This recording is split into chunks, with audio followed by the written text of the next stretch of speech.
Hello everyone and welcome to another video. In this week's vlog I wanted to talk about something that I and probably a lot of other age group athletes struggle with, and that, my friends, is recovery.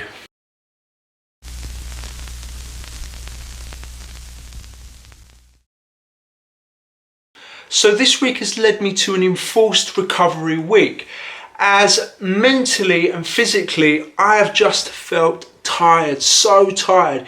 In fact, I took a recovery day on Monday and I did absolutely nothing. It wasn't an active recovery day or anything like that. And then I got back on the bike on Tuesday morning and I just had nothing in my legs. You know, even after 2 or 3 miles, you know, they usually are pretty hard when you've had a bit of a rest day or recovery day, but you get going, and I just could not get going even after 6-7 miles. In the end I had to bail out. I stopped the ride after about 10 miles, as physically and mentally I just was drained and I just couldn't do it, so I sacked it off. Now I still forced myself out on Tuesday afternoon for my lunch run, and I had a planned 6 miles, and the first 3 miles were actually okay, but then the last 3 miles, that feeling came back. I just felt like crap again, and it was like running through treacle. What topped it all off was that my plantar fasciitis decided to rear its ugly head and start hurting me in the last half mile of that run, and that's something I haven't suffered with for the last 18 months. And I'll come back to that later. So all of these feelings I had in the morning, at lunchtime, my plantar starting to hurt, made me reassess my whole week of training. Now, one thing that stands out is if I look through my training log, there isn't enough recovery built in. And this week I just decided to knock it all back, reassess everything. So I haven't done anything else apart from cycling. So no running, no swimming in a lake, nothing else, just cycling. Good old-fashioned cycling. Now I generally struggle with recovery, what with the fear of losing fitness and feeling that little bit sluggish after a few days off. Now that doesn't mean to say it isn't important, and it's very much needed. My aim was really just to try and keep going until we got to France, which is just over 2 weeks now. We're going to be there for 6 weeks, and that was the time I was going to take to have some rest and recovery from proper training. Plus I've got loads of work to do on our house, inside and out. So all it was going to involve was me cycling in France and just enjoying any exercise that I actually got to do. So I'm just about to do a tempo session on Zwift. And I was supposed to ride this morning, but the bleeding wind, the weather's been crap this week, particularly with the wind. It's made cycling quite difficult. So I sacked that off. Hopefully I'm going to get out tomorrow to do that. So this time of the year is usually when we would race quite a lot. Some of us might be racing every other week. I suppose it depends on our experience, you know, how often we like to race, what sort of distances we do. The training, the fitness building should have been more or less done by now. And when you enter this race season, you're trying to race, recover as best as you can, maybe do a few sessions, maintenance sessions in between before you hit your next race. And it's all about maintaining that form and fitness as best as you can during that race season. And if you think about it, what with the COVID situation and everything we've faced, no one's raced. And for me, that has meant, well, it's just meant that I've continued to try and build my fitness. And you know, my numbers are pretty good. My numbers don't look bad at all.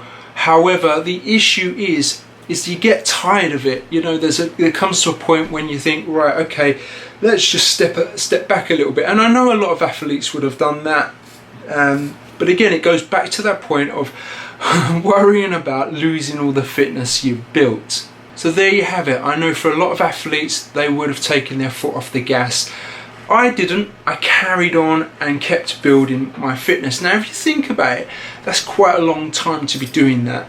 If you think I start properly training in around October time, and that's around more just base building, and I'll spend probably 2 to 3 months building up my time, my volume and that sort of thing. And really the harder workouts start for me sort of January time. So from January to now I've been going, and it's a bleeding long time. But I think it's fair to say that now is the time to take my foot off the gas just a little bit up until really the end of the summer now, and just enjoy what I'm doing and not worry too much about my numbers. We can get all hung up on numbers all the time, and I think that is a danger. We can't always be in the best form, the best fitness all through the year. It's just too draining, both physically and mentally.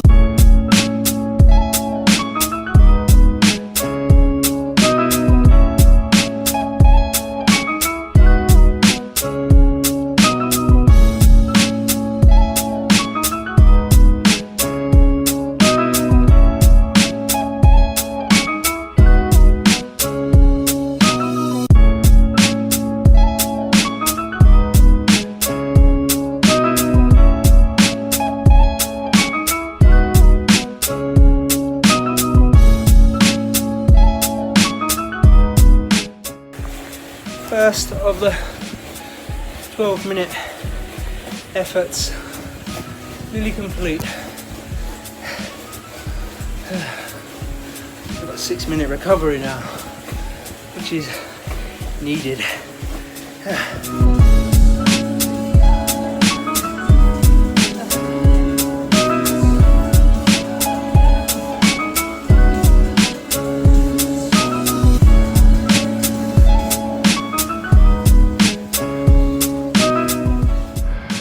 Oh, I'm glad that's over. That was tough.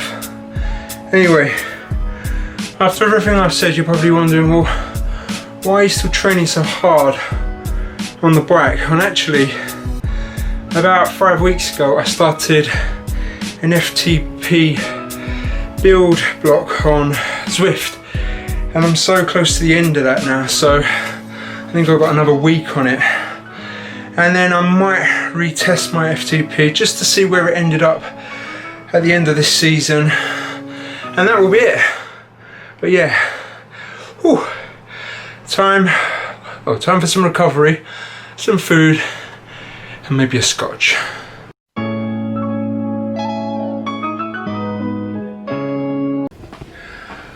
Good morning everyone, it's now Sunday. This morning I got up at, I think it's about 5:45, 6 o'clock, something like that, to go out for my ride.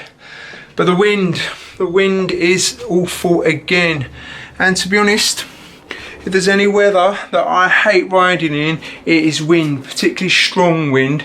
It just makes riding such a bleeding challenge. Sacked the ride off again today. I'm not bothered. Like I said, it's all about recovering now and just doing it when I enjoy it, and I haven't got my next actual structured session until next week. It's got to be completed by. So there you have it.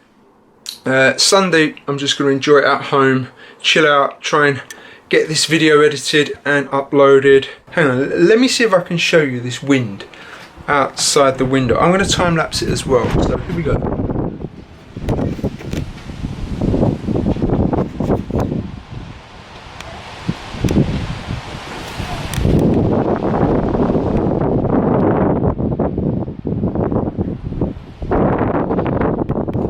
Now hopefully some of that picked up on the camera, but it's pretty gusty.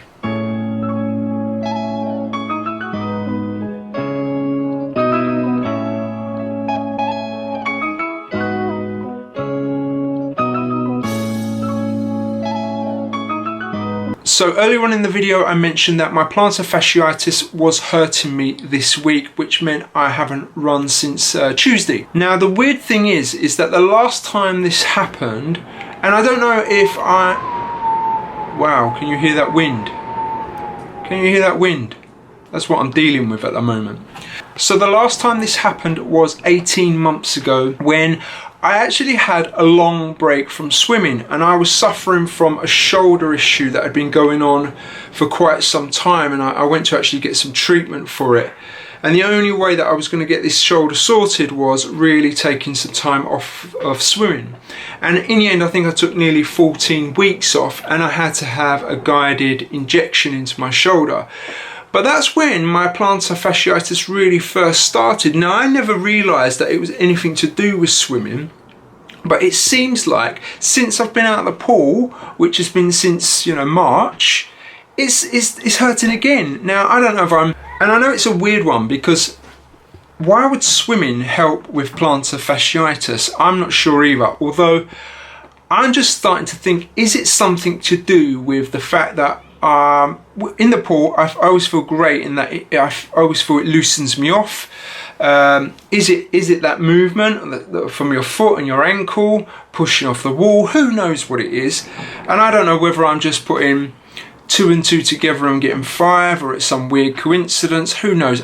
If you know, or if you've suffered from it, or you've had any experience, I'd love to hear about it. Drop me some comments below. I am going to leave the vlog there, everyone. I do apologise, this is a slightly shorter one this week and a little bit different in its format. So I have got a new drone, so I haven't had the chance really to go out this week and get the shots that I kind of planned for, particularly with this wind. Putting a drone up with this wind, not a good idea. But we will be back next week with the usual format, hopefully, if I can get out and get the shots. As always, I do appreciate all the likes, the views, the comments.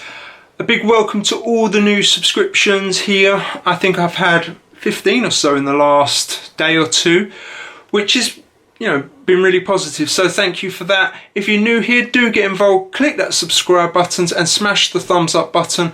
And I will see you all next week.